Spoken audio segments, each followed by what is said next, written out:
Hello and welcome back to Roommates. Right, cards on the table time.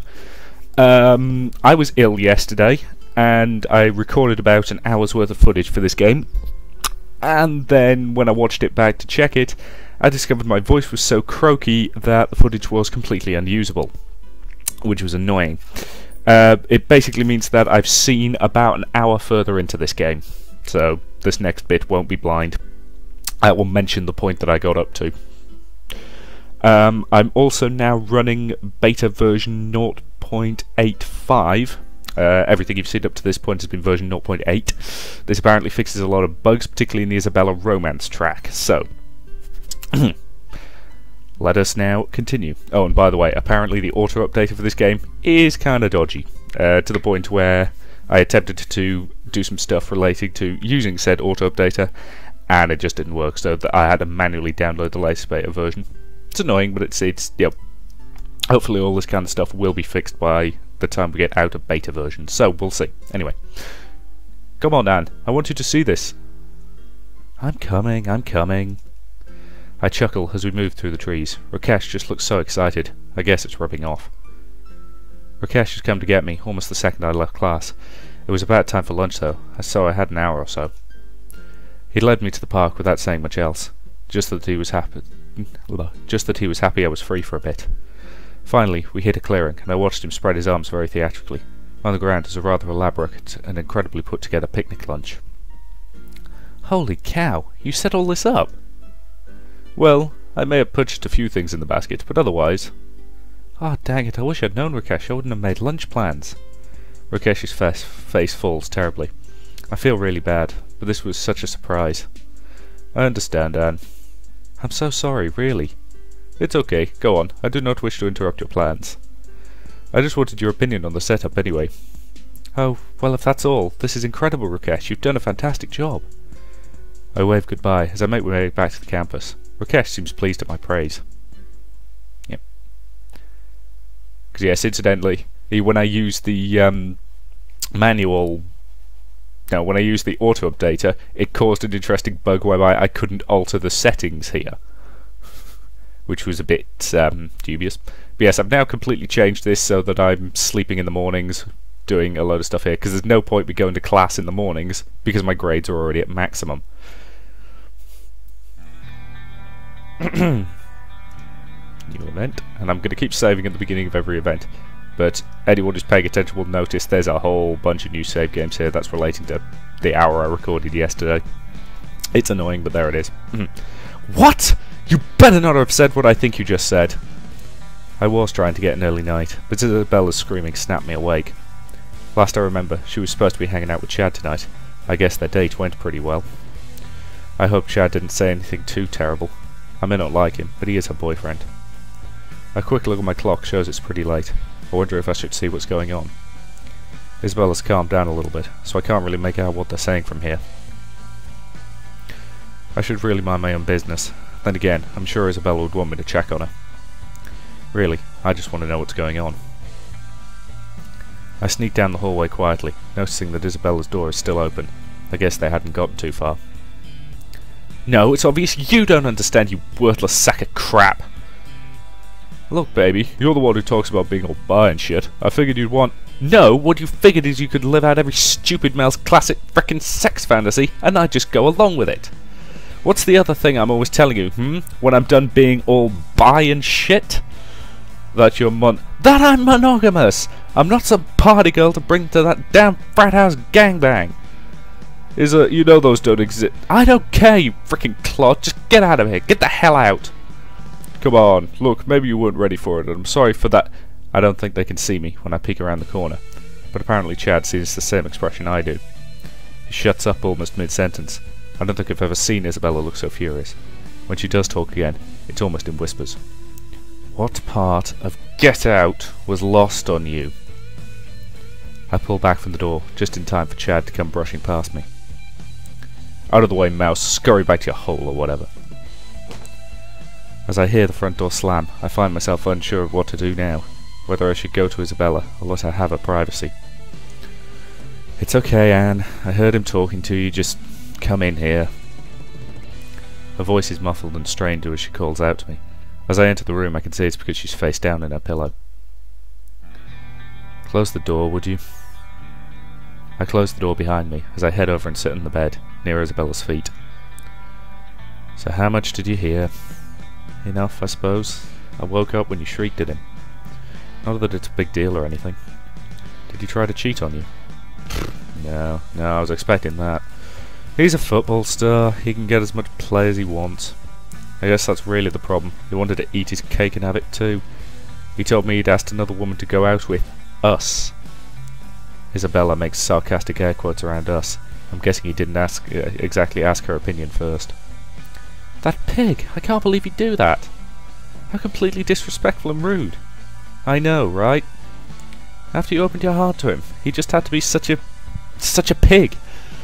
And how dare he try and get some other girl when he's got someone as beautiful as you to go out with? I mean, you're gorgeous and attentive and kind, and he thinks he needs some floozy? He thinks you're some floozy? Oh, sweetie, you're gonna make me blush. Sorry, it's just ridiculous and terrible is all. You don't have to tell me. I'm gonna offer her to stay with her tonight. Do you want to hang out for a while? I mean, if you need to talk about anything, I'm here for you. We can get some ice cream and eat out of the carton and just be cliché as all when we get about it. Isabella actually cracks a smile at that, but her chuckle is still dark and bitter with hurt. It's not my first breakup. It's certainly not my first breakup because some idiot misunderstood who I am. No, it's sweet of you to offer, but I'll be fine. You should get some sleep. Sorry that asshole woke you up. I refrain from mentioning whose scream woke me, while I wave and head out of the room.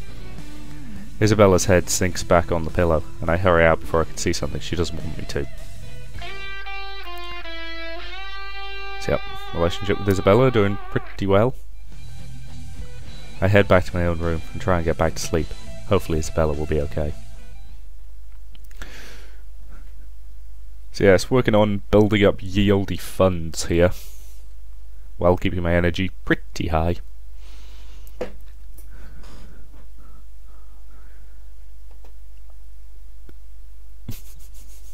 So yep. So working on getting my organisational skills up, I think. But the cafeteria works decent for getting a bit of spontaneity up, which is probably useful to have, I would have thought. Because as I say, I have no idea how things like the money and the skills actually affect the end game. Or if they even affect it at all. So, you know, I figure it's probably good to have grades as high as possible, but I have no idea about the rest of the stuff, so.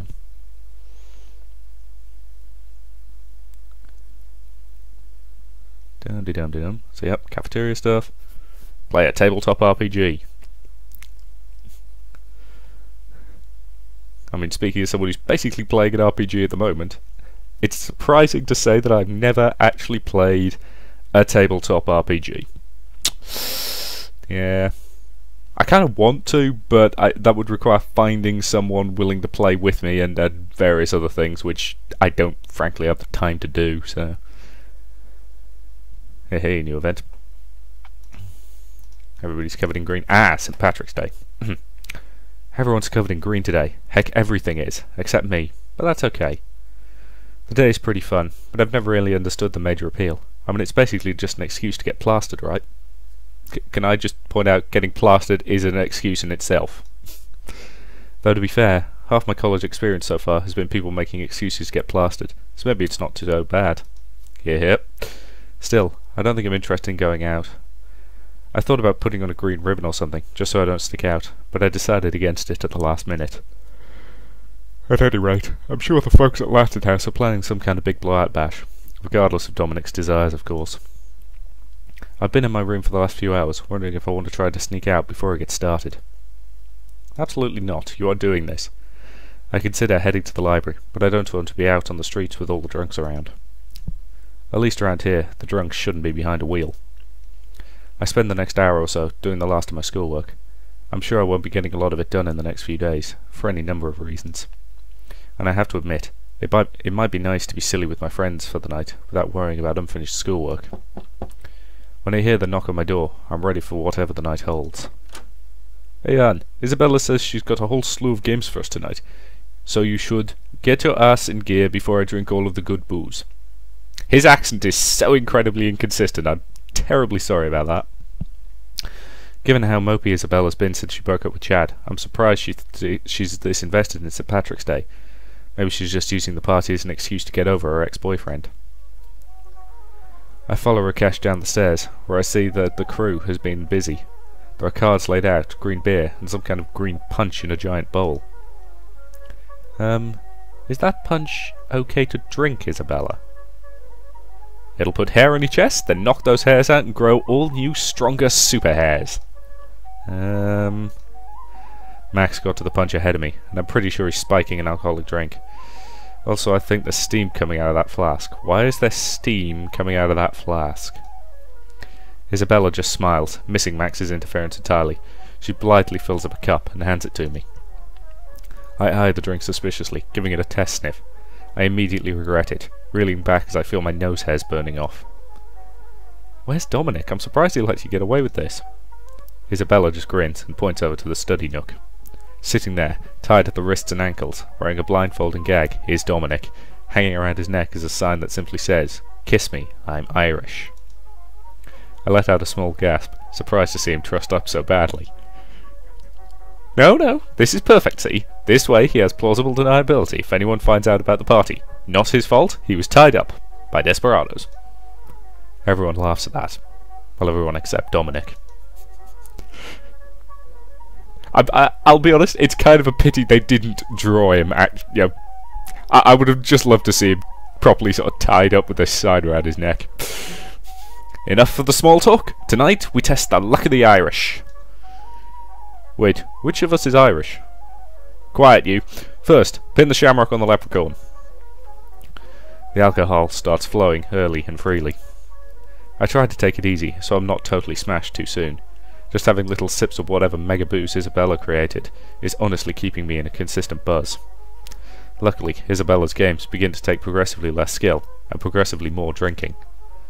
We play a bunch of different silly party games, with drunken penalties. Isabella even got her hands on a snake-shaped piñata. When we finally managed to drunkenly beat it open, it was full of jello shots in little plastic cups. Turns out Rakesh had actually made it special. Finally, after a while, we're all sitting on the floor around the study nook. Dominic continued struggling to get out of his bindings as we started playing a simple game of truth or dare. Okay, I choose Sally. Okay, dare. Oh, you should let out the loudest belch you can. What? That's gross, Rakesh. Too bad you have chosen to be daring. Sally takes a drink of the punch, weaving in place a little, before taking in a deep breath, and letting out the smallest burp any of us have ever heard. Everyone laughs as Sally turns bright red. Well, I can't just burp on command, shut up. Whatever, it's my turn now, so shut up. Sally turns towards me with a wicked look in her eyes. Okay, Anne, truth or dare? I guess, truth? What do you want to know? Oh, I got it! How many guys have you seen naked? Probably about 4 or 5. Whoa! Really? My cousin had little ones. I used to help her change diapers. That totally doesn't count. Too late. You asked your question, I answered it. Sally pouts, but luckily she's too drunk to ask questions, like how many kids my cousin had. Alright, nice one, Anne. Your turn now. Finally. Okay, I choose Isabella. We continue around the circle like that for another few hours. In the morning, I wake up in my own bed, feeling like death is trying out a new drum solo behind my sinuses. I can only vaguely remember making my way back upstairs, but everything feels fuzzy. I head downstairs towards the kitchen for a bit of water, only to find everyone else standing at the bottom of the stairs. I go down to them and look in the same direction, and my jaw hits the floor. Don't tell me we never... Sitting in a chair in the study, silently fuming, Dominic waits to be untied. Not it! Luckily, when it was all over, Rakesh lost the rock, paper, scissors contest. The rest of us were well on our way to Isabella's cafe for some morning coffee before Dominic finally got set free. Probably very sensible to get the hell out of there.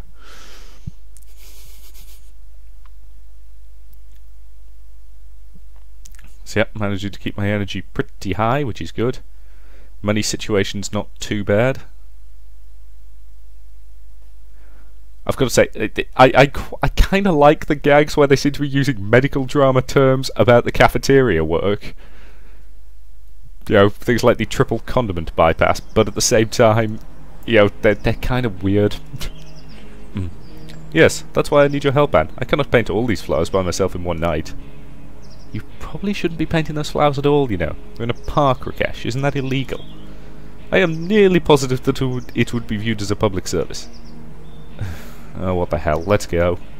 Perfect! You will want this domino mask. Where would you even get one of these? I'm really not sure how he talked me into wearing a mask, but 4 hours later, every flower in the park is painted some virulent stripe pattern. The overall effect is actually a little breathtaking, even if it's incredibly farcical. The next morning, the park was mentioned on the news. There was a lot of laughter, and I was mostly just glad the police weren't looking too hard into it. Luckily, the paint came off easily and wasn't actually harmful to the plants. Whoops. Okay, I need to do something on that Sunday, otherwise I'm just wasting it. Because I'm getting enough energy from my sort of morning snoozes to keep everything ticking along quite nicely.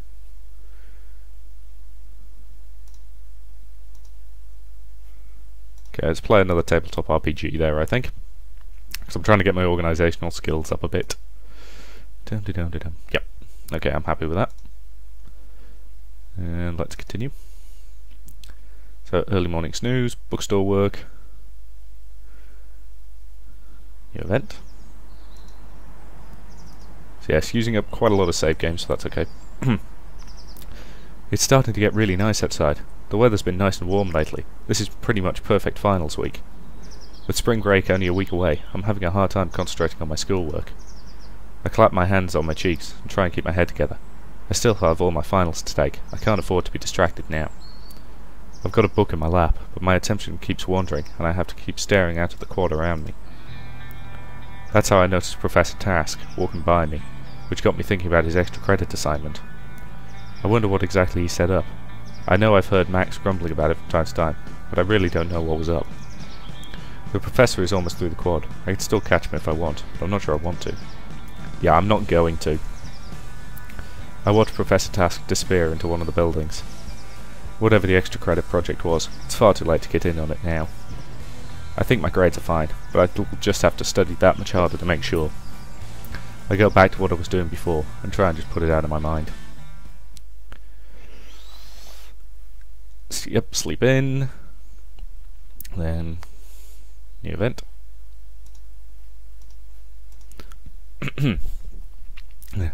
Wait, you want me to do what? Please, Anne. Sally was all worked up about this thing today, and I'm worried that the scene might get ugly. I'm already stuck here fielding calls from the Housing Authority about student involvement. Apparently Sally went down to the science building earlier to join a bunch of other students in protesting. What exactly are they protesting? I don't know. I'm paid to keep you people from burning down the house down, not to watch your every movement. Sorry, Anne, it's been a rough week. Can you please go and check up on her for me? I'm supposed to be having a meeting with my advisor this afternoon. Come on, I'll pull some strings and make sure your advisor sees you tomorrow. Well, okay, if you're sure you can get it rearranged. Definitely. Thank you, Anne, I owe you. I head out the door and over to the science building. When I get there, there's a crowd of maybe 30 people, all holding signs and murmuring. The crowd doesn't seem ugly, but they do seem quite disgruntled. I can see a few campus security officers overlooking the crowd. I wonder where Sally is in all this. Are we gonna stand for this? Right on cue, Sally's standing on a box of some kind at the front of the crowd, speaking into a microphone. When I found out they were doing testing on animals here at our school, I sent out the call for action. I'm really happy that you all answered that call, but now we need to send up a different call. A call to stop the atrocities happening right inside this building. The crowd cheers for her, hefting their signs high. I can see the security guards getting restless. A few of them are reaching towards their belts. Of course the school doesn't allow weapons, so they don't have anything on their belts.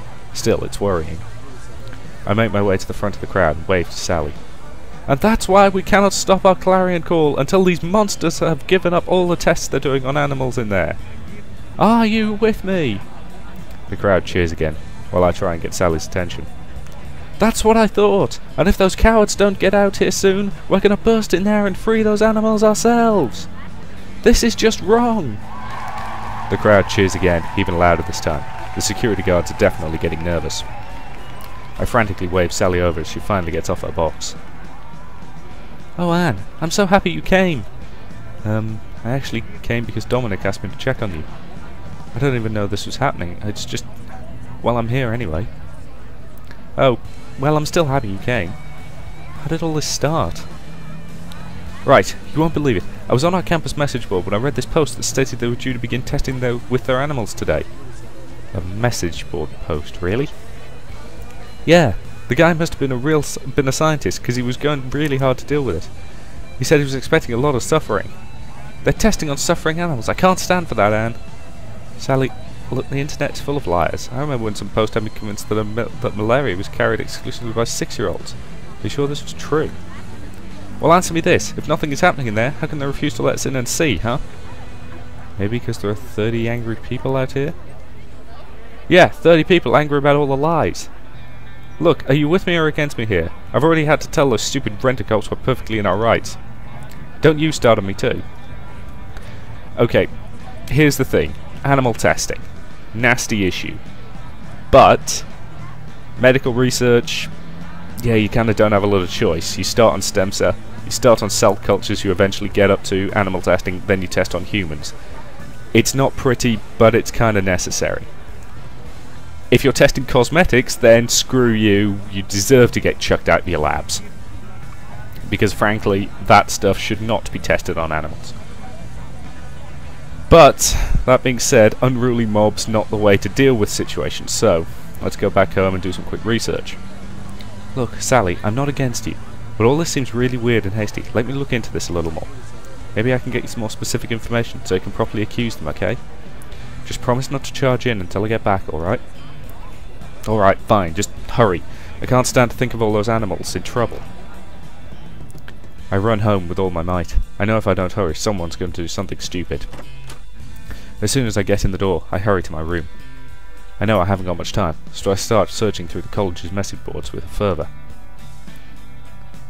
Let's see, here we go, found the original message. "Starting testing on animals today. I hate it, so much suffering, but it's all in the name of science. We've got the grant, better make use of it." What grant is this? I fished through various campus news articles, tracing links and keywords back until I find the source of the grant and what the research is for. When I do, I slap my palm on my face so hard it actually hurts. I print the article and rush back out the door. I really can't believe this is happening. I'm sure when Sally understands, she'll feel the same way. Back at the protest, I can see I'm just in time.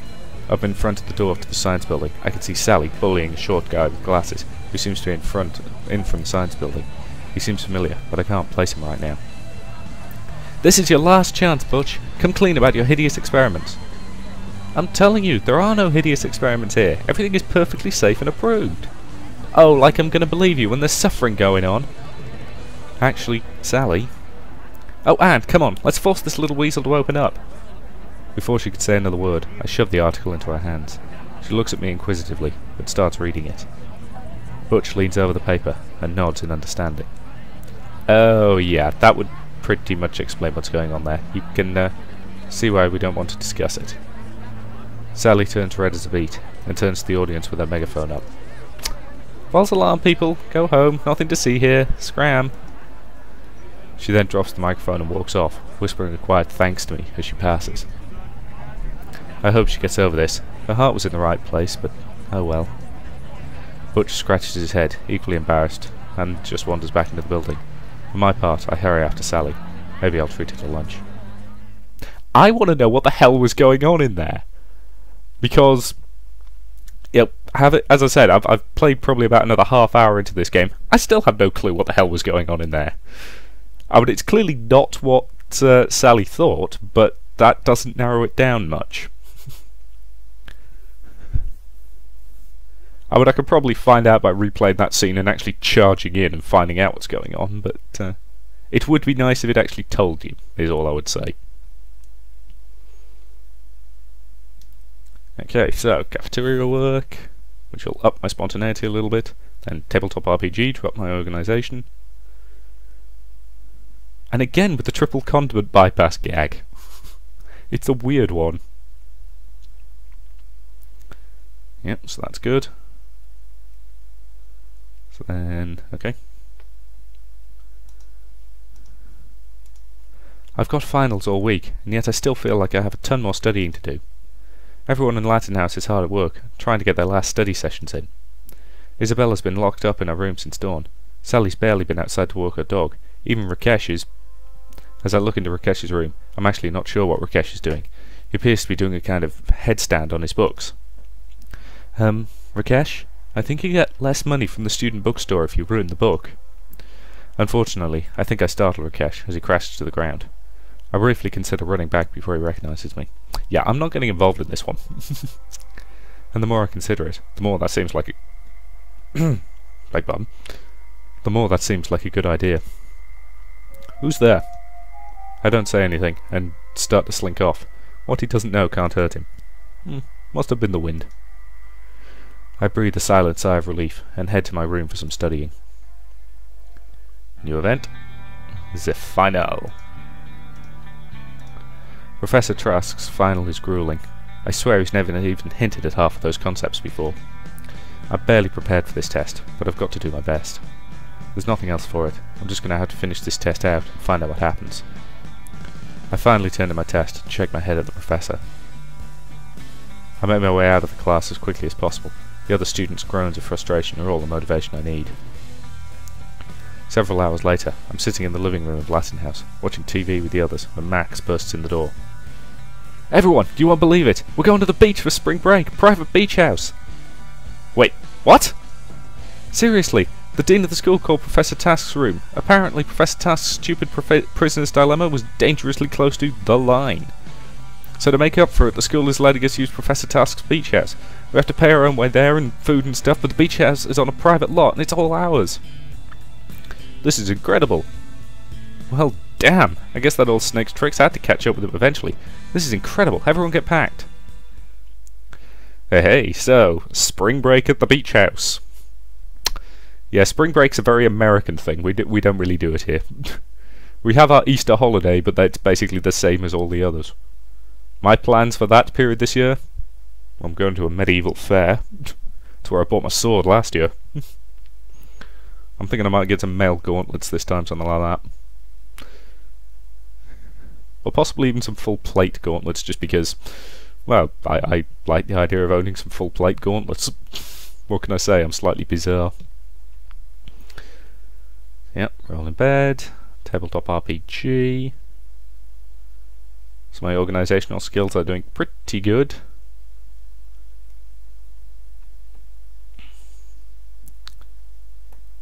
Yep, okay, so that keeps my energy lovely and high as well. And the next event is the spring break event. So let's save it.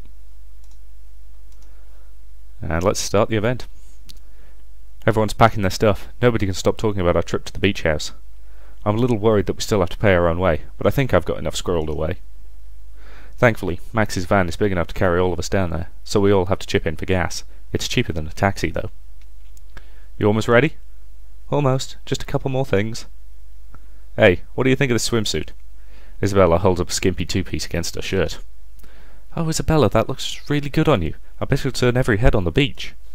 You know it, girl. If I don't get at least one guy to walk into a pole out there, this thing's a failure. Anyway, hurry up. We're all itching to get going. Seriously, you ripped that one on purpose. Oh, God, those last 3 miles were hell. You're full of it. Quit trying to blame it on me. Come on, guys, we're here. It doesn't matter anymore. Our lungs will probably grow back. It's fine. Yeah. It was a long 15-hour trip, but we finally made it. The beach house sits before us, and the ocean sits on the other side of it.